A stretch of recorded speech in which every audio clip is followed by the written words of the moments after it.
Oi, gente! Então, no nosso infográfico, a gente vai falar sobre a esquistossomose e um pouco mais sobre essa doença. A definição da esquistossomose, a gente pode dizer que ela é uma doença parasitária que ela é causada pelo Schistosoma mansoni. No começo, ela é sintomática, mas com o tempo ela pode evoluir e causar vários problemas de saúde crônicos. Sobre a síntese do parasita, a gente pode falar que a pessoa ela pode pegar essa infecção quando ela entra em contato com água doce, onde tem os caramujos que são infectados por esse verme, os causadores da esquistossomose. Esses vermes, eles, quando entram dentro do organismo da pessoa, eles vivem nas veias do mesentério e do fígado. A maioria desses ovos do parasita se prendem nos tecidos do corpo humano e a reação do organismo com eles pode causar grandes danos à saúde. O agente etiológico da esquistossomose são os helmintos. O tipo de ciclo biológico é o heteroxeno, sendo caramujo hospedeiro intermediário, humano hospedeiro definitivo. O modo de transmissão, a via de infecção, é ativo por penetração pela pele. As formas evolutivas do parasita são ovos e larvas, e o mecanismo de patogenicidade são que os ovos eliminados nas fezes humanas contaminam a água, que liberam essas larvas que acabam contaminando os caramujos, e depois de 4 semanas, essas larvas são eliminadas do caramujo, e as larvas habitam na água doce, que agora é contaminada, e não consegue penetrar na pele do humano ao entrar em contato com a água contaminada. O local do parasitismo é sistema venoso e fígado, e a forma de eliminação é forma fecal. Bom, como é que a transmissão ocorre? A transmissão acontece quando o indivíduo, o humano, é infectado elimina os ovos do verme por via das fezes. Então, quando os ovos entram em contato com a água, os ovos eclodem e liberam as larvas.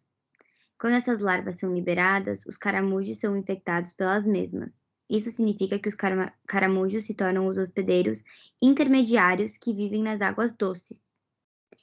Depois de 4 semanas, as larvas deixam este hospedeiro intermediário, os caramujos, na forma de cercárias, que são uma forma de larva nematelminto, onde habitam livremente em águas naturais. Portanto, o indivíduo se contamina pelo contato com essas águas contendo essas larvas. Em conclusão, é necessário um indivíduo infectado que libere os ovos por meio das fezes, a presença de caramujos na água e que o indivíduo entre em contato com a água contaminada. Uma vez que esses 3 fatores acontecem, a larva penetra pela pele e infecta o hospedeiro, que seria o humano, provocando complicações no sistema venoso e no fígado. Como podemos observar nessa imagem, meio que o ciclo de vida que vai ocorrendo. Aqui seria o ponto 1 e assim vai indo no ciclo, e aqui é no humano quando ele já está doente, e assim se repete o ciclo. Bom, sobre os sinais e sintomas, observamos que a maioria dos portadores de esquistossomose são assintomáticos. Porém, em alguns casos, o paciente infectado pode apresentar sintomas como febre, dor de cabeça, calafrios, sudorese, fraqueza, falta de ar, entre outros. E além disso, em alguns casos mais graves, o fígado e o baço podem inflamar e aumentar o volume do abdômen, que popularmente conhecido como barriga d'água, agravando o estado geral do paciente. O diagnóstico pode ser feito por meio de exames de fezes, urina e de sangue, por meio da detecção de ovos do parasita no paciente sob suspeita. É dividida em 3 fases principais. A primeira fase é a fase inicial, em que ocorre a penetração das cercárias através da pele, propensos a manifestações alérgicas predominantes em indivíduos mais sensíveis e mais intensos nas reinfecções.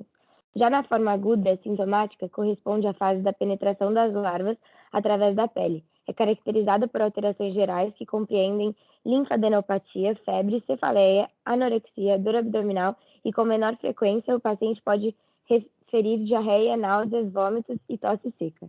E a fase tardia inicia a partir do 6º mês, após a infecção do portador, podendo durar vários anos. A doença pode progredir para diversos órgãos, se agravando e podendo atingir um grau extremo, como hipertensão pulmonar e portal, ascite, ruptura de varizes do esôfago. A esquistossomose é a segunda doença que mais afeta o homem no mundo. As áreas onde ocorre a maior transmissão são em regiões tropicais, como o Egito, o Sudão, o Suriname, Venezuela, Ilhas do Caribe e o Brasil. O território brasileiro é onde há a maior área de transmissão dessa doença, com aproximadamente 1,5 milhões de brasileiros. Apesar de atualmente todas as regiões do país terem a doença detectada, os locais onde o clima é quente e úmido, como o Nordeste, a região litorânea do Norte e Minas Gerais, apresentam um contágio elevado. Não existe uma faixa etária ou sexo que tenham mais chances de se contaminar. O grande fator de risco seriam as pessoas que não possuem saneamento básico ou trabalham em contato com água contaminada, como pescadores e agricultores. Bom, agora eu vou falar um pouco das maneiras de prevenção dessas doenças e os tratamentos.